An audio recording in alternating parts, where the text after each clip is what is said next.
আশা রাখুন, আশাবাদী আপনারা যারা আমরা অজস্র ভোট নিয়ে বিজয়ী করছেন। যদি আমি 1 নম্বর গ্রুপ থেকে জয়ী হয়েছি, সোনাপুরের প্রত্যেক মানুষের দরজা আমার সুখে বুকে ইনশাল্লাহ আপনারা ভাইবা, আপনারা সুখে বুকে সোনাপুরের 10 গ্রুপ যারা আছে 10 গ্রুপের সবাই মানছি আমার আপনারা দরজার মধ্যে সুখে বুকে আপনারা লগে আমার ভাইবা। আমি আর রেস্ট কিচ্ছু হইতাম না, সময় সংকীর্ণ।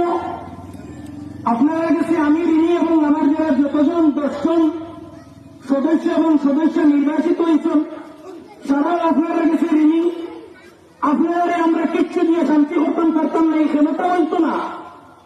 আমরা আপনারা দুঃখে সুখে আপনারা লগে রাইট একটাই হোক 2টাই হোক ফজর রক্ত আপনারা লগে আমরা ভাই ভাই আছে আপনারা কাছে দিয়া আপনারা পারবেন নাকি? পারবেন? আপনারা পারবেন? দোয়া রাখবো আমাদের লগে। আগামী দিন আমরা চেষ্টা করবো সোনাপুর গ্রুপ যেটা আছে এখানে সোনাপুর জিপি যেটা আছে এমন লেভেল জিপি বানাইতাম গোটা হাসান নাই, গোটা বরাক নাই, গোটা আসামের মধ্যে 1 নম্বর জিপি হিসাবে সোনাপুর জিপি নামকরণ করা হয়েছে। এই নম্বর এই আশা আমরা রাখিয়া আমি আমার সংক্ষিপ্ত বক্তব্যে সমাপ্ত হলাম। ধন্যবাদ। জয় হিন্দ।